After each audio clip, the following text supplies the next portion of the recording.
Welcome to your Route to Wellbeing podcast.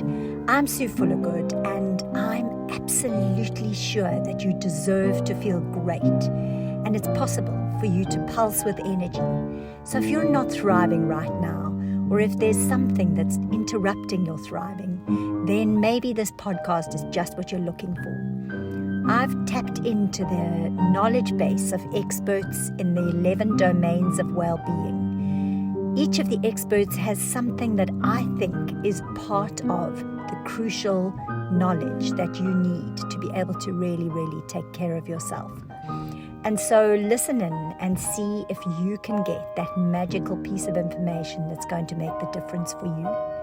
Please feel free to share this with your friends and family, whoever you think may benefit from it. Please push the subscribe button so that you can be alerted when future episodes are available. Thank you for listening. Hi, I'm Sue Fullergood from the Energy Incubator and the author of The Sweet Spot. And I am so excited to have with me here today Dr. Melody Fourie, who is here to share some of her incredible wisdom around the gut and around holistic health. She calls herself an holistic health practitioner, and I really wanted to have her insights here on our podcast, Your Route to Wellbeing, because I'm absolutely certain that she's onto something when she says that everything stems from the gut. I'm absolutely certain that if we can make our guts healthier, even if it's just a baby step healthier, we're going to take ourselves, our minds, our bodies, and our spirits one step closer to that elusive state of well-being that we all deserve and that I am seeking to help you find. So thank you for being here with us today, Mel. It really is a treat for me. We met several years ago. Indeed. Through, I can't even remember how we met, actually, to be honest. It was just divine flow, Sue. It must have been. And you have taught me a lot about the gut and about healthy nutrition. So I'm really grateful for that. And I'm really hoping that we can download a lot of ideas out of your head for our listeners to benefit from. Wonderful. So let's rock and roll. And I'd love you to just take the microphone for a moment and tell the listeners what you would love them to know about you and about how you came to be an holistic health practitioner. What drew you into gut health as your passion? Can you share that with us?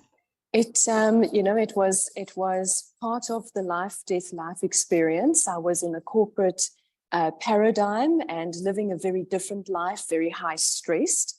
And at the peak of all of that stress, I had neglected myself. And that is really what it boils down to. We are so focused, I think, particularly as women in business, we have a point to prove because we're fighting the paradigm of the masculinity. And we surrender our femininity in that process. And our bodies are just designed so differently. We need a different type of support and nurture.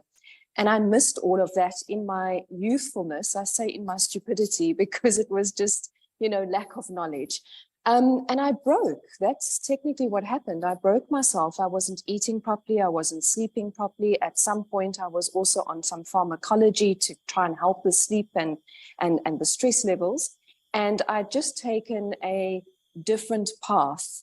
And I had a wake-up call. I had gone off hiking in the mountains, broke a leg in 3 places, and I had this immense, beautiful connection to myself where I went, gosh, this broken leg is a reflection of my life. Things are broken, and I need to do a 360 turn.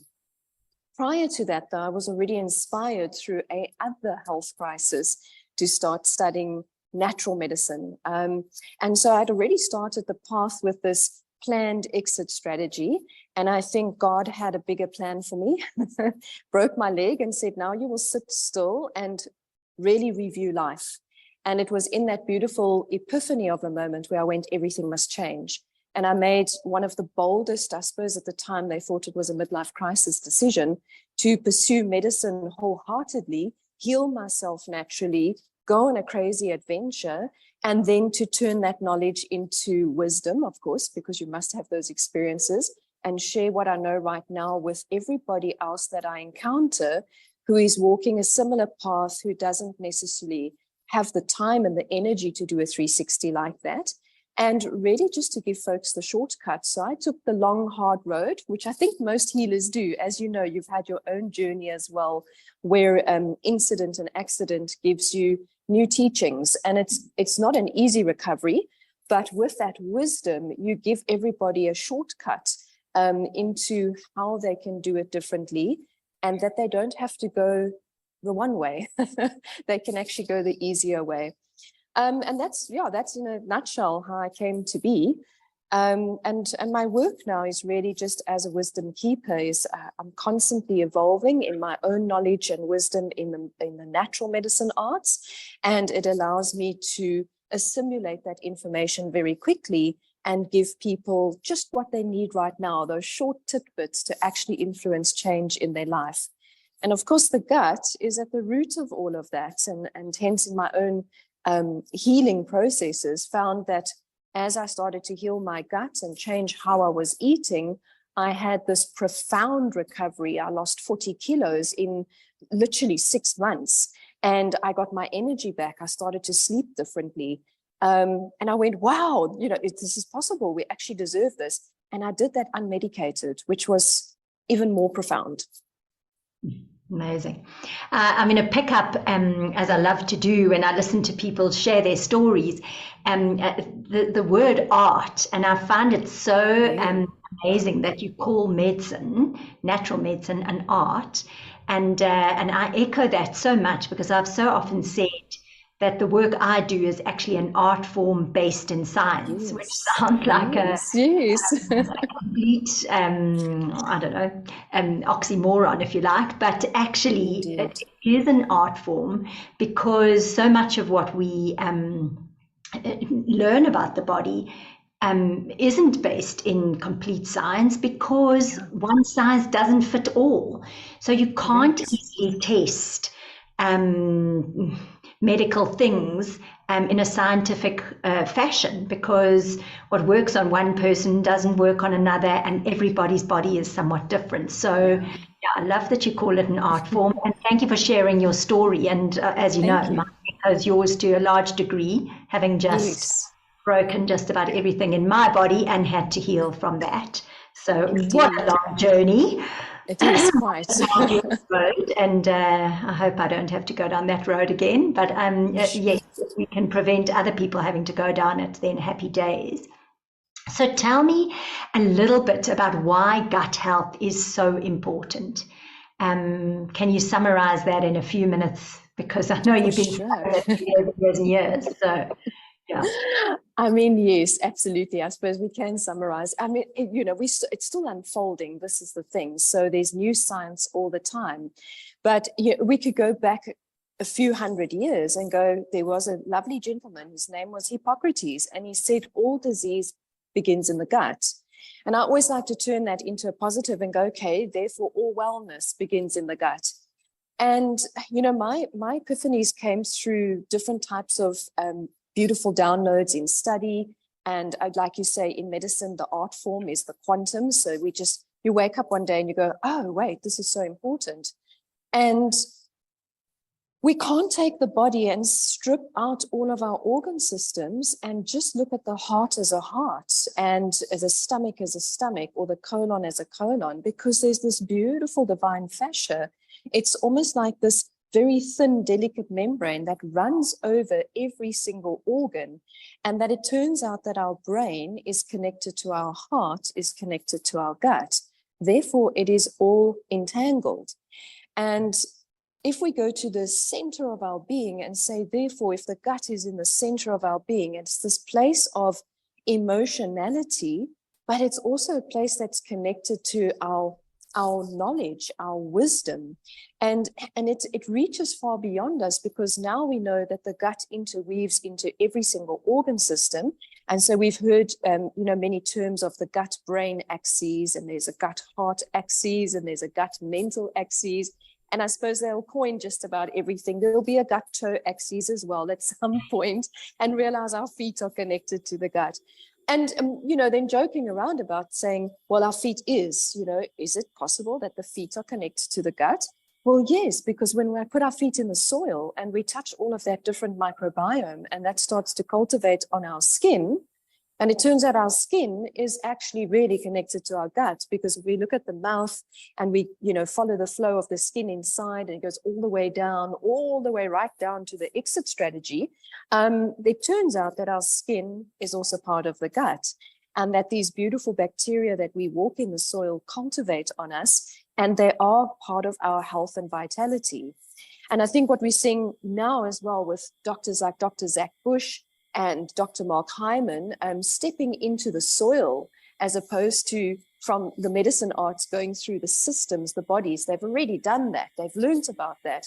They're now all stepping into the soil and going, but what's in the soil matters. And these organisms that are growing on the plants, they matter too. And that what's growing on an orange is significantly different to what's growing on a pear, to what's growing on a blueberry. And as we partake of those different foods, we start to cultivate and culture a huge diversity of biome. And that each and every one of these organisms is doing something different within the different parts of the body. So we have bacteria in the mitochondria that are part of our ATP process, which is really just the electric spark, if we want to call it, of life. And it gives us our beautiful energy, right down to our immune system. As we know, when we're babies, we're born without an immune system, and Bifidobacteria infantis teaches the immune system how to start recognizing the self from the non-self, and that it teaches the baby's body how to react to the world around it. So there's bacteria involved in our immunity. And our heart beats because of bacteria sitting on the neurons in the gut. We have more neurons in our gut than our brain, but we also have these beautiful neurons that are similar to brain neurons in the gut and on the heart. And that certain bacteria is firing up on these neurons, and there's a beautiful response on the heart, and the heart beats because of bacteria as well. And science is unraveling more and more of that. So it's so intertwined with everything. And apart from then taking it into the mental side of it, we also are understanding that mental disorders, again, come from the gut.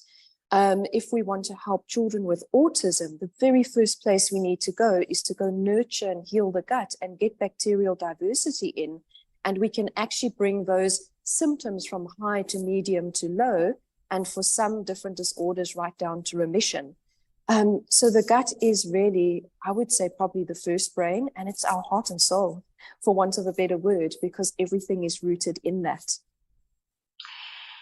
So there's so many things in what you've said, but the first thing I want to really hone in on is, we are all so intertwined with all that there is. We're so interconnected, and us humans have got this dreadful habit of trying to isolating ourselves from the world often. In South Africa, we put up great big walls around our houses, and we try and lock out the outside world. And then as humans, trying to keep ourselves clean and sanitized and separate from the plant world and the natural world. And I just think it's so beautiful the way that you explain it, that we are so reliant on other living organisms for our own healthy functioning. And if only we could step out of that mentality of trying to isolate ourselves and keep ourselves sanitized and clean and separate from the rest of nature and from the organisms that run the world. I mean, I just think of the devastation we must have created through COVID with all that sanitizer that we put all over the place, and trying to put on masks and keep our own bacteria separate and viruses and whatever separate from everybody else's, when in fact we rely on the diversity of the microbiome, on our microbiome being able to mix with everybody else's. So we are just absolutely reliant on being part of nature and being an integral part of all that there is. For sure. Something else I was going to say, but I've clean forgotten what it is. It'll come back.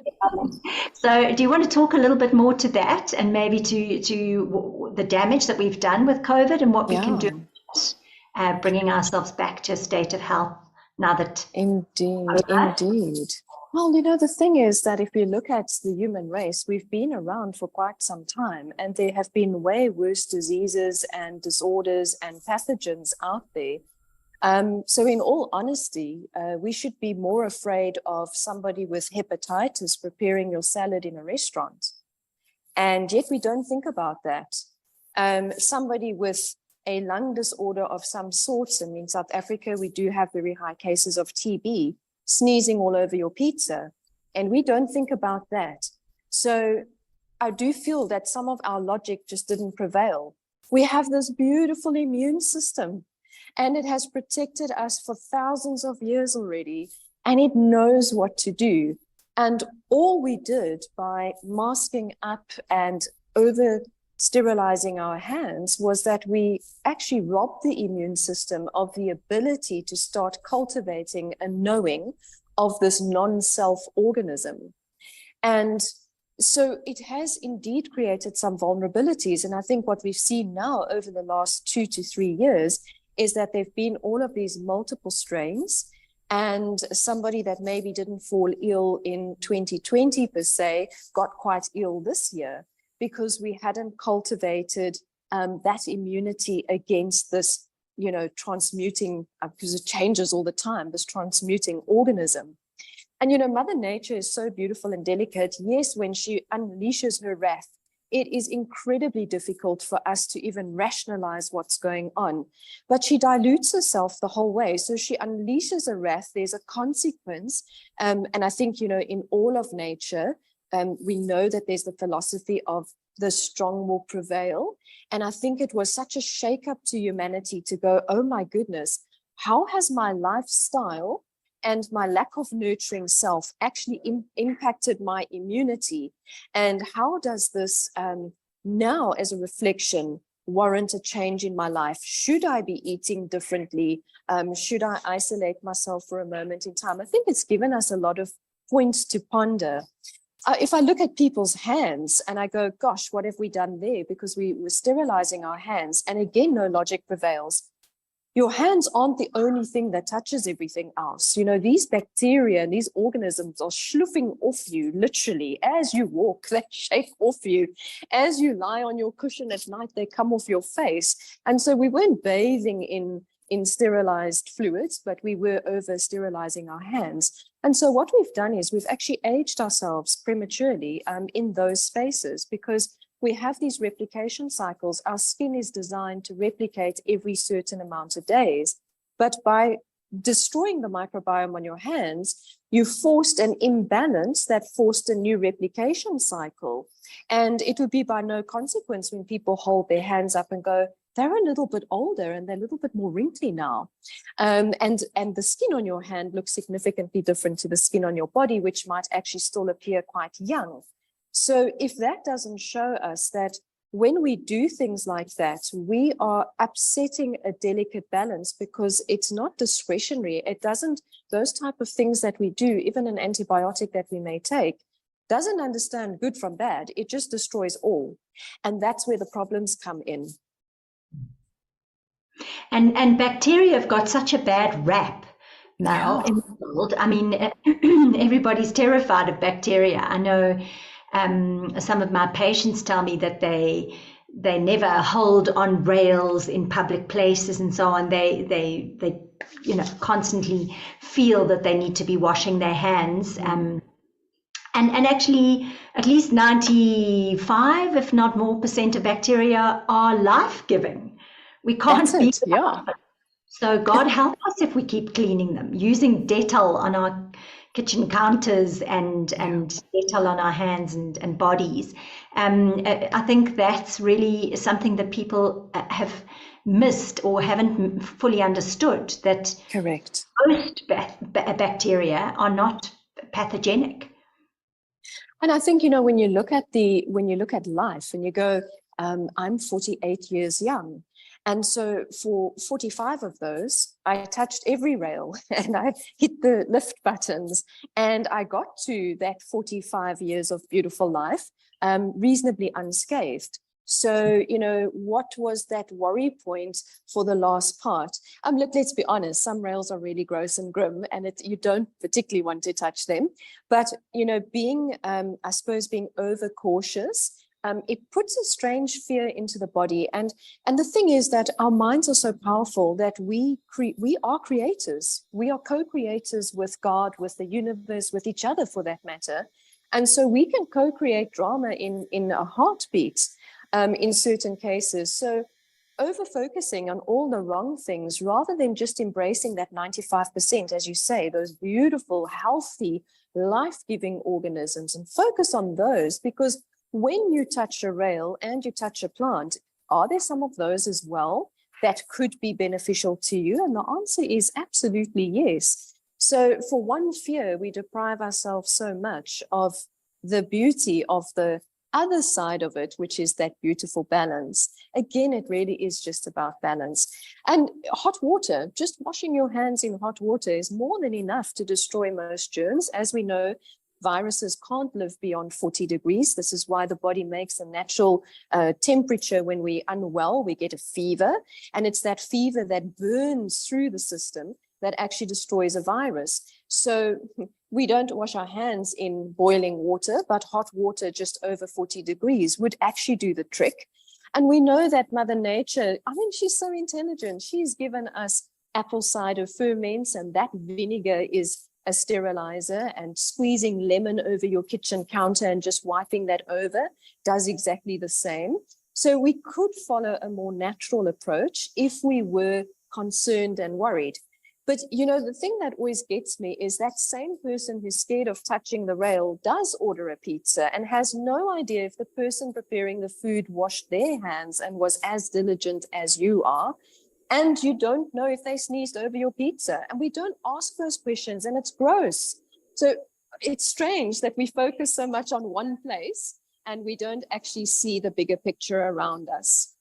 I hope I haven't freaked those folks out. But let me just calm them down, because the truth is we need diversity. So we need our bacteria to mix with somebody else's. So if somebody did sneeze over your pizza, it's okay, because their bacteria are going to mingle with yours, and the diversity is going to make your body stronger. So don't freak out and say, I'm making pizza. So there's no thing as, coincidences. And I do believe that the greater power beyond us conspires for us. And so perhaps you needed that healthy organism. It's the same as mosquitoes. Those are the little inoculators. It bites you, and then it bites me, and I get a little bit of something, and I now have an immune response to it, and I now build up an antibody to that. So everything has its place, and I think it's our unknowing, it's our lack of wisdom that allows us to respond very quickly to something, and we don't understand the bigger picture at all. Mm-hmm. And so what should we be doing to cultivate a healthy microbiome? What do we do to support our body? So diversity is key. That's the ultimate word. Diversity is key. And we get the diversity from the plant and the fruit kingdom specifically. So I would always say to somebody, eat more plants. This is so important. Try and eat them organic, because that way we know that they've been grown in a way that hasn't been exposed to pesticides and herbicides, which again then destroy biome, which is a big thing. So my idea is go with organic, go with things you grow yourself, because the plants are growing for you. Every time you walk past your own cabbage and they're cheeky and they want you to talk to them. So when you do that, they actually grow medicine for you. They have an understanding of you. And all of that bacteria in the soil now is diversity. And there's even science to prove this. You know, there was a beautiful documentary done where a gentleman in Australia actually worked with somebody who tested the microbiome, and he had a fairly, I would say probably fairly average diet, a lot of junk food, a lot of meat eating, not much of plant diversity. And so they tested his microbiome, and he actually had a very low count of different bacterias. In other words, his microbiome wasn't diverse at all. And all he did, the simplicity of it, came across to South Africa, hit Namibia, walked around with the Bushmen, and he put every little leaf, every little bulb, every little root that they dug up in his mouth. And so he didn't eat all of the modern vegetables we have. He ate of indigenous foods. That was the idea. And he spent about a month with them. So in as little as a month, headed back home, and they then did a microbiome test again. And he had this insane amount of diversity. So he had, just by eating different roots and leaves and bulbs, cultivated an entirely new microbiome with species that he never had before. And that's just so beautiful to understand, because it means then, is it really that simplistic? Yes, it is. Eat more plants, eat more of the fruit kingdom, try and eat it organic, of course, because then we know the biome of those plants hasn't been tainted. And in that, you will cultivate diversity.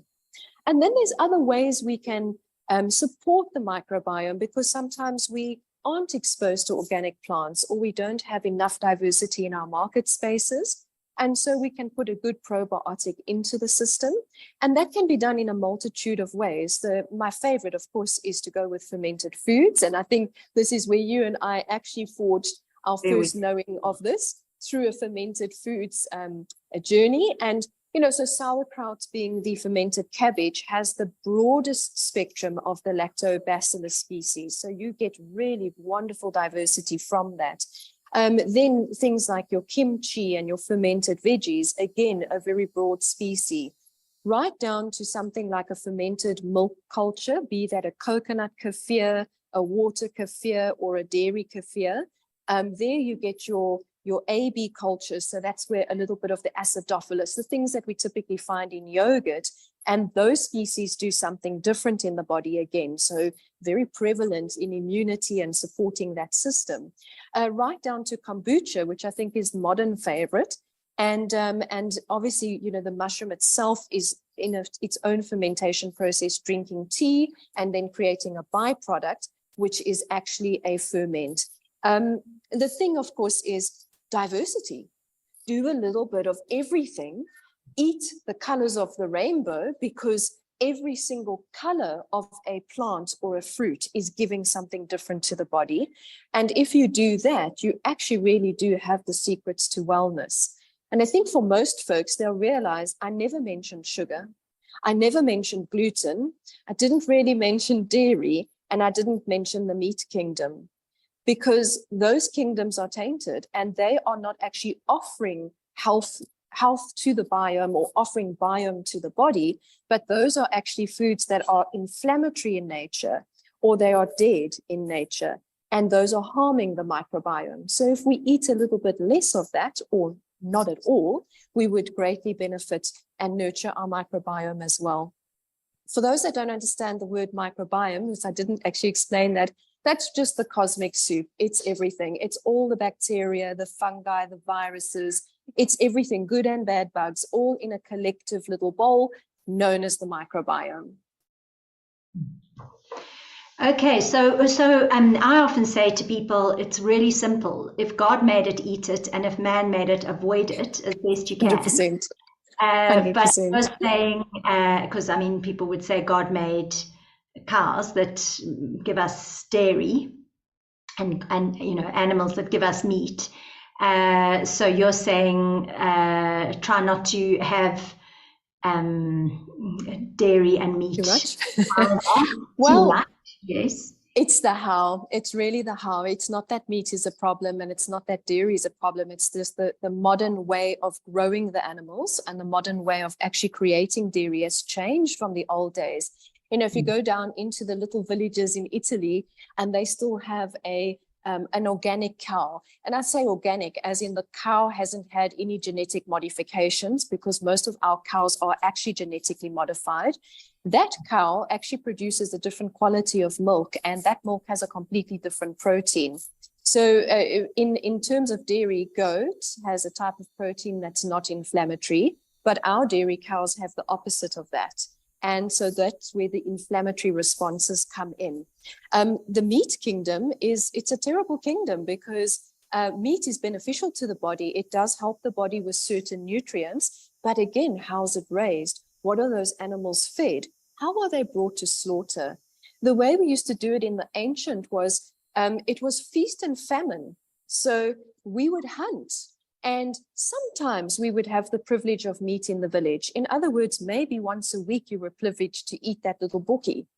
But we can go hunting every single day. Sometimes we go hunting 3 times a day, and we're off to Woolies, we buy bacon, and then we go back, we buy some chicken breasts, and we go back and we buy some steak for the evening.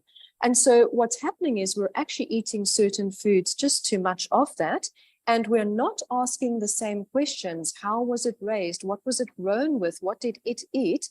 Because those things taint that particular product and then make it more inflammatory and harder for the body to work with. So we get a little bit of the good stuff, and then we get a whole lot of bad stuff in the mix as well. So it's almost like tipping the scales of justice, and we're not quite balancing it out. So it's not that I have a problem with those kingdoms. I think they're wonderful kingdoms. And gosh, you can showcase a piece of steak beautifully when you cook it as a chef. Which is hard to make a carrot sexy on a plate. But we do need to ask the question, how was this raised? What did it eat? What antibiotics, hormones, steroids have they given this animal to make it grow so quickly? And does that put my health at risk? And if I can source it more sustainably, almost as if I were hunting it myself, then it would be better for my body to indulge in. So much of what people think about when they think about food is weight. And there's such an epidemic of obesity in the Western world. And I think that this has been a part of the problem. I mean, I see so many people that are still doing the Banting way of eating, and I have nothing against Banting. Yeah. If it works for your body, because I'm all about tune into your body and see what works for you. But that has led many, many people to literally be living on meat and cutting out ruthlessly so many of the colorful vegetables, which now supposedly have too much carbohydrate in them. And can you talk a little bit to that? Because I think that's often led to malnutrition, actually, to people really, and other diseases and disorders, which is really a big thing. So and then they have to take a vitamin supplement, and then they have to sort of allow their body to be able to do what it can do so naturally. Absolutely, Sue. You know, the thing is, it comes with a lack of wisdom. Some of these diets were created for various reasons. You know, you mentioned Banting, and keto is pretty similar to that principle. Cutting out the carbohydrates, going onto a more meat-orientated diet. And actually, the trick about this is not the fact that you're eating that amount of meat. What you're also cutting out is you're cutting out sugar. In some of these diets, you're cutting out alcohol. You're cutting out gluten specifically. And then you are overindulging in one kingdom of food. The risk of that is that these diets weren't created to be done for indefinite periods of time. They have relevance if you're doing it quickly to get a result. But the problem is, much like we get a script for our thyroid medication, and we get a 3-month script. And then we go with our cheat code to the pharmacist that likes us, and we say, I need that repeat. And we don't go see the practitioner, and we don't retest. So we actually have no idea, has our body adapted? And then year in and year out, you just keep taking your meds. And one day you realize, oops, things don't feel right. And then the doctor tests you again, but you haven't been tested for this period of time. And it's the same with these diets, is that we start to get these beautiful results.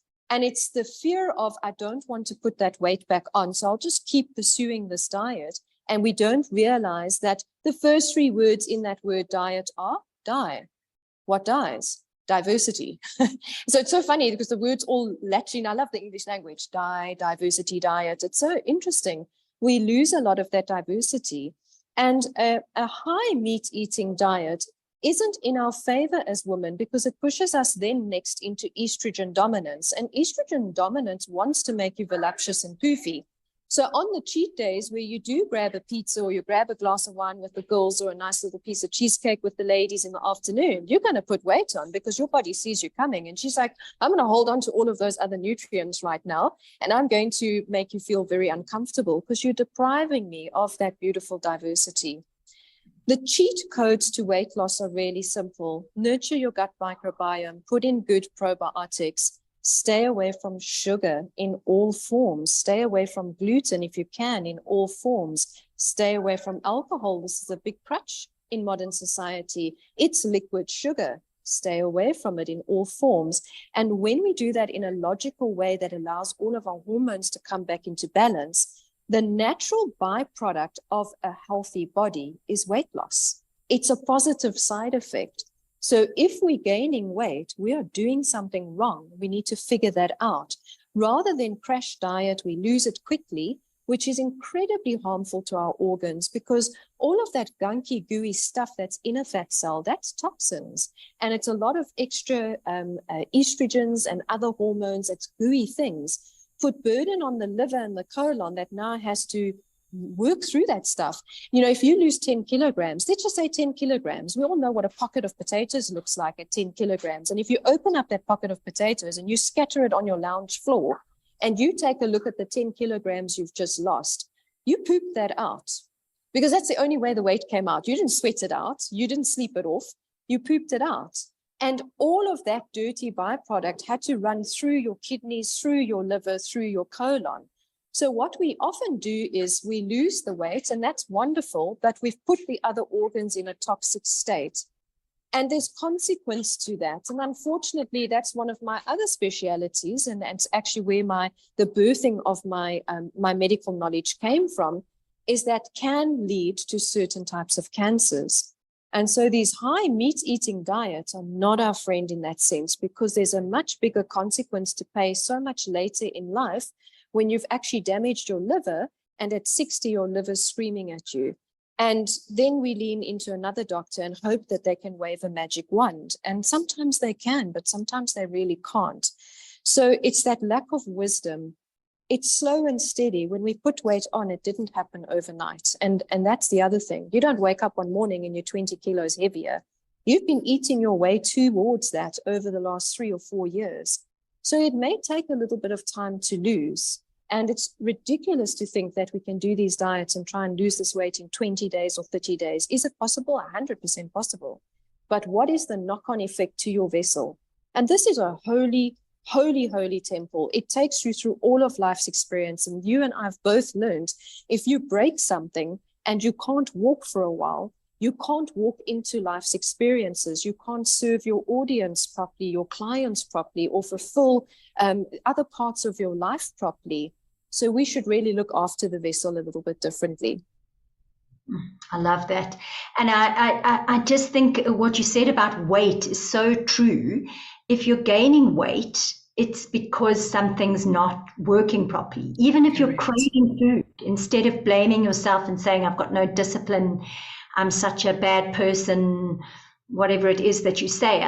We're so hard on ourselves. Saying these awful things to themselves. But what is it really telling you? Something is not working right. And how can you investigate that with wisdom and compassion and curiosity, non-judgment, and find the missing link and see how you could actually do things differently. So my invitation to listeners is listen to what Mel is saying, and you know, nothing against any particular diet, but if any one of them had ever been proven to be magically fabulously effective, then everybody in the world would be skinny.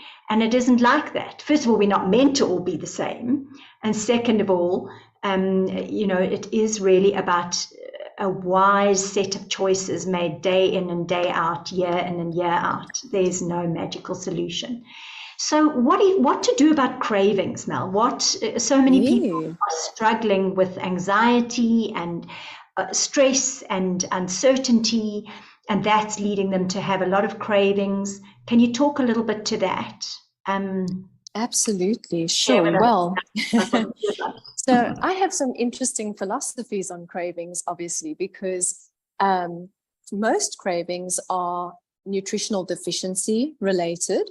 So very often a craving for sugar is indicating to us that we are magnesium deficient and that we should actually then supplement. And in fact, most women, 90% of us are magnesium deficient, sadly. When we look at other types of cravings, there are different organisms growing inside of us, and they have some cravings, they have some demands. So when we eat of the meat kingdom, we are unfortunately vulnerable to a pathogen called a parasite. And we've already seen in humanity, 95% of us have parasites. Now, when you decide to do a deprivation or an elimination process, and let's say for a little moment in time, you eliminate meat because you'd like to give your body cholesterol a chance to recover. Your liver needs to break down some of the animal fats that have been building up over the years. What happens is that little vitamin B inside of you that is so used to getting that lovely piece of chicken suddenly doesn't get it. And now he's technically starving, much like your own cravings. And so what happens is they send a neurological, because they're intertwined with you, they hook in and their nervous system becomes part of your nervous system. And they send a little message up to the brain going, hey, Cooey, you went up there, please give me another piece of meat. And so we find that, if you start eating a lot of meat, you really actually can't stop yourself. You keep going back for some more and you keep going back for some more. And those cravings are quite real. I think any good woman will tell you, if I do not give my hubby that chop at night, he is grumpy and unhappy. But it's not him. It's the parasites asking for that. And so we have to actually do some cleanses rather and then say, well, let's just address those pathogens. Let's look at how do we do a parasite cleanse and we get that environment calmed down, and then we can go through an elimination. Much with the sugar craving as well, if it's not a magnesium deficiency, it can be candida, which is another pathogen growing inside of our gut. It's more actually a fungus, and she's a tricky one because she really is very hungry for sugar. So normally, if we have these over compulsion, you can't walk past the cake shop without buying a cake, one should probably check and see if they have candida overgrowth. And it really does come by nature of stress. High stress is a direct cause. Our municipal water is quite dirty, so it causes imbalances in the gut. And then also certain foods that we eat. And unfortunately, as all women, we've all borne the brunt of this, is you go to the doctor, you're not well, you get an antibiotic, and they try and give you an interflora to mitigate what the antibiotic does. And we get thrush, which then technically is candida. And that is that sugar feeder. So a lot of cravings aren't related to you not having self-will. It's related to organisms inside of you that actually override your neurological facets. They override your logic. So do you have self-will? We say we all have a choice, but sometimes you don't have a choice. This organism is way stronger than you, and it's just getting you to reach out for that cupcake all the time. And so we want to mitigate and get that environment, that gut microbiome and gut balance right. And a lot of these cravings go away. Other cravings that are nutritionally deficient related is, yes, your body has a way of talking to you.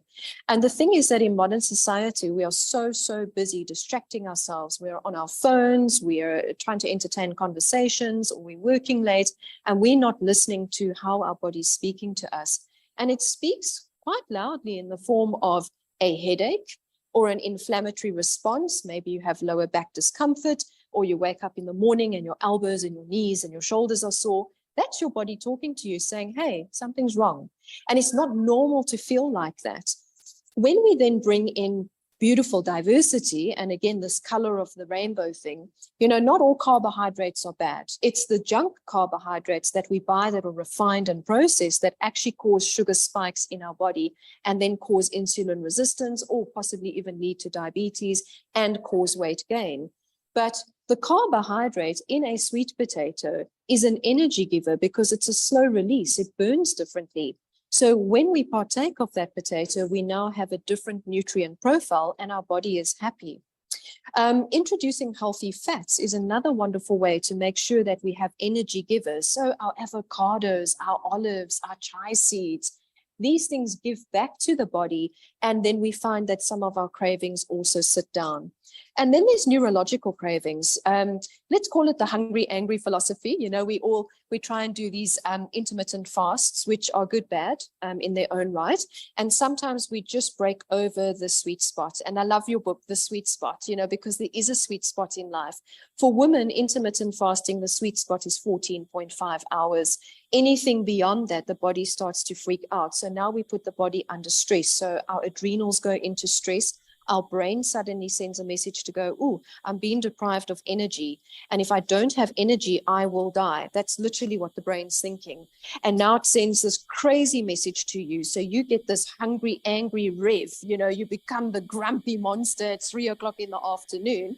And of course, there's a logic. Even in nature, there's a beautiful logic, is that what we would do is grab for the easiest food that would give us immediate energy, and that would be a sugar or a carb, and it's generally the bad ones. So we'll grab the cake, the cupcakes, the pasta to give the brain that energy so it can stop freaking out. That's what cravings are. They're actually your body or your body's organisms talking to you. And the question is, are you listening? And if you're listening and you feed your vessel differently, those will calm down. Cravings in a nutshell. It's quite complex. It is complex, and we could talk all day about that. But I think that something is for people to really start to know their own bodies. And I think, you know, you read something in the Fair Lady about how valuable intermittent fasting is, and how if you carry belly fat, it's going to help you lose your belly fat. And so you come home and you give it a try. I don't have anything negative to say about giving something a try, except to come with curiosity. Don't insist that because somebody in a magazine, some medical expert said it's going to be good for you, don't insist that it is good for you.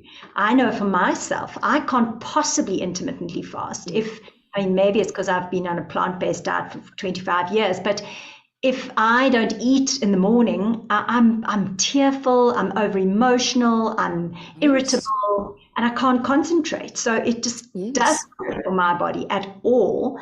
But it might work for somebody else's body magnificently. So know your own body and listen, as Mel says, to the signs. And cravings are a sign, as is pain and aches and pains. And don't be so quick to just eliminate the cravings. First, sit down and listen to them and see what they're trying to tell you.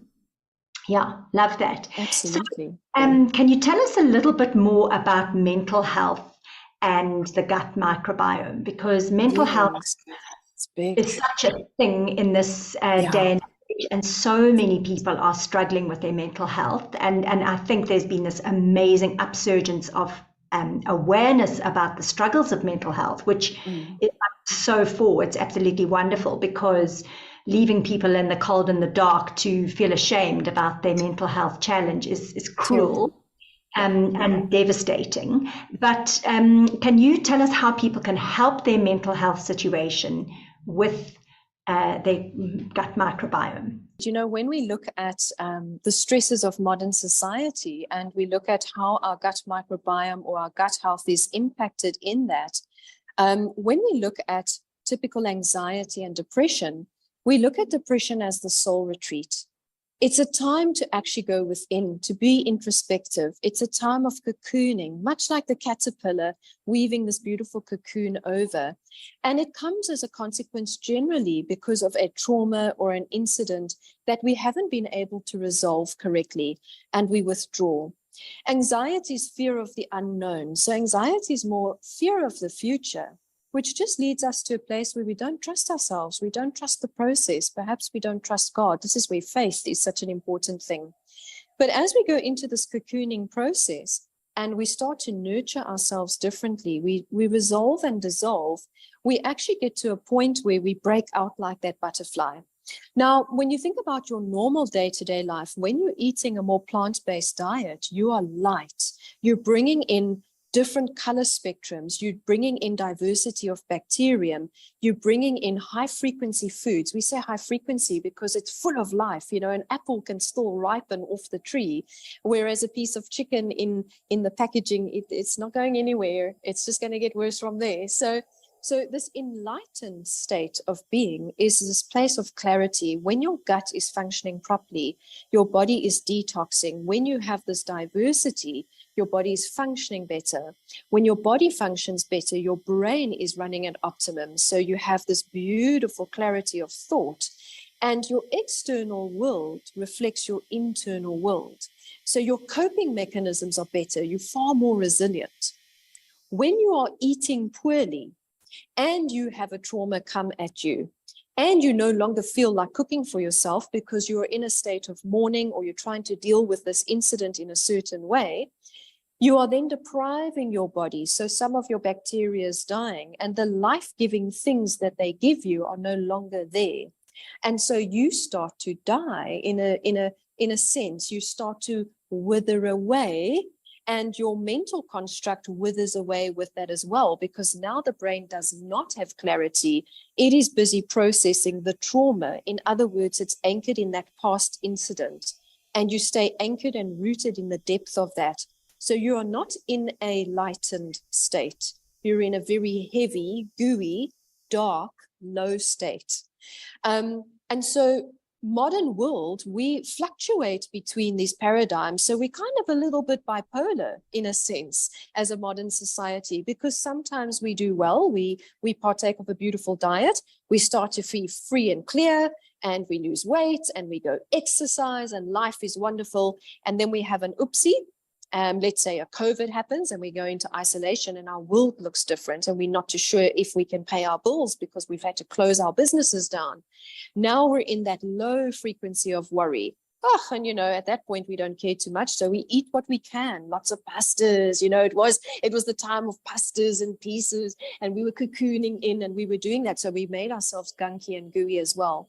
And that gunky and gooey causes inflammatory responses, but it also feeds all the wrong organisms again. And so what's happened is our rational mind is no longer clear. And so we find that we are then wallowing in the states of stress, anxiety, for some even worse, depression, because of that unfinished business that they have to resolve. Mourning is a long process, and it's different for everybody. The problem is that, modern world says, well, we have a quick fix for that. Everybody's depressed. We'll just give you an antidepressant. In other words, against depression. And of course, that causes a host of other glorious little things. It's not my favorite medicine on the planet, but it does cause addiction because there are dependencies created. And the brain is actually not free and clear. It's just masking some of that hard stuff in life that you didn't have the coping mechanisms to deal with. All I can ever say is, if you are suffering from stress and anxiety, nurturing your gut, getting your microbiome diversity is absolutely one part of your healing journey. Finding a beautiful guardian of wisdom to sit with and speak these things through and get a multitude of perspectives is equally important before you reach for a quick fix or a perceived quick fix and just cloud your mind completely. When we look at that process, we're making this numb, and we're not dealing with life. And at some point, you have to deal with those things. When we are free and clear, we are more resilient, and it is certainly easier for us to process some of the traumas and the incidents that have occurred. And your gut really is at the root of all of that as well. Thank you for putting it so clearly. Look, I know some people definitely do need an antidepressant, and neither of us shouldn't take one if you need one.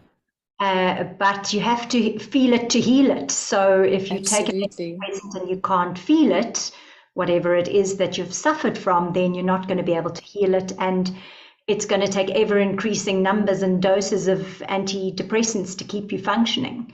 And anyway, numb isn't a great way to live. So it's not a long-term strategy, although it may be for some people. But yeah, for me, I think so many different opinions. Yeah, so many different opinions on it. There's a time and place for everything. It's the same as antibiotics. There's a time and place for it. And if it is there to really save your life in that moment, then there is no harm in that. But you always have to have an exit strategy, and you always have to have a way of weaning back into normality. Because as you said, living clouded is certainly not life at all. It's supposed to be vibrant. Sometimes it's wonderful, it's magical, and sometimes it hurts like crazy. That is life. It is the ultimate contradiction. And it's got to go up and down. Indeed. And we are equipped to deal with that. You know, I had a lot of traumas happen in my reality last year, including the loss of my sister in October. And, you know, it really was such an incredible trauma, because I just didn't have any way of expecting it. No one did. It was so sudden. She had a brain aneurysm. And the one thing that really struck me as I struggled to find the way to come to terms with her passing was that and death is so part of life, and we are so equipped to deal with these things, these traumas that occur in our lives, but we have to trust the system. And it's hard to trust the system when you feel like you can hardly take a breath, and you feel like you can hardly lift your head off the pillow because you're so overwhelmed by emotion. But there's a wisdom in that. And if we can just keep supporting our bodies and supporting ourselves, we will come out the other side of pretty much anything that life can throw at us. So yeah, Mel, we could talk all day, but I'd love to just get you one or two nuggets that you could share with the listeners. I mean, you've given us so much, and I'm sure that most people who've listened to this are going to have to listen 2 or 3 times to download all this information. But can you give us one or two little nuggets that we can take away that are easy for us to use, so that we can support our microbiome a little bit better? Absolutely. So Michael Pollan, one of my favorite scientists, researchers, doctors, and authors, said, eat food, mostly plants, not too much. And I think if you live by that philosophy, you can't go wrong. One of your nuggets is, is it made by man? So in other words, does it come off a tree, or is it made in a factory? And if you ask those questions, you already know where to go. Turn your labels around. In fact, if it has a label, it's not really the ideal food, but turn your labels around. And if you can't pronounce a few of those ingredients, you probably shouldn't put them in your body. And probiotics, pro for biotic life. Get a beautiful, good probiotic into your body. If you don't know what's the better one, Sue, share my details, let them reach out. We've got great probiotics and great advice on that. And really cultivate the center of your being. Your gut, when you feed your body right, when you hydrate correctly, when you support those beautiful little bugs that are life-giving, and you get your feet in the soil, you've got to do this. You've got to ground yourself. It's so important. When you do that, the life-giving inspiration that sparks off and the vital energy that you get allows you to center so beautifully within yourself. It is so much easier to make better decisions for yourself. Emotion is just energy in motion. Is it positive energy in motion, or is it negative energy in motion? And the biome is at the root of that again. And don't eat these terrible inflammatory things. And if you do partake of them, really, it shouldn't be your go-to. A glass of wine, really. A piece of cake, really. Some pizza on a Friday night. But if you build resilience, you can lean into some of those things. And as you start to do better for yourself, and I think you said, Sue, consistency is key. A lot of good things every single day repeated gets you to a well-being. A lot of bad things every day repeated leads you to disease and disorder. If you do a lot of good things and 1 or 2 bad things, you probably will be resilient enough. It's like a seesaw. You just bring a bit of balance back in.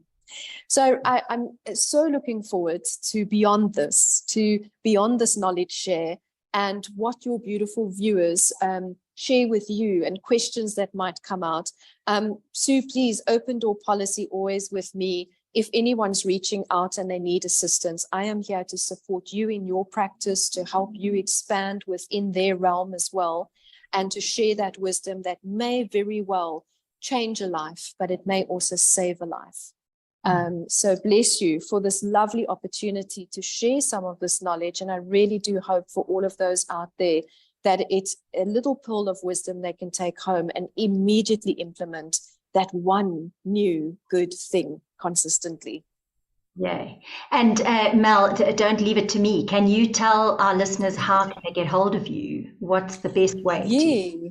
Oh, well, you know what? So I do have a website, and, so I'm www.nourishedwellbeing.co.za. But I also am a co-founder of a beautiful company called Our Grounds. And I think the easiest is to find us at OG_wellness_SA. We're posting a lot of divine information there. And we have great remedies and great healing programs to help people optimize these different facets of their being. Some focus on gut, some focus on other things. Check us out. And failing that, of course, Sue, you have me. And please feel free to share my details with your folks as well. I will, and just so that the listeners know, I will write that because that sounds quite complicated, underscores. Right. I will put I'll share with you details on the podcast information. So bless you. Thank you. So thank you so much. And dear listeners, please take care of what you put inside your stomachs, inside your mouths.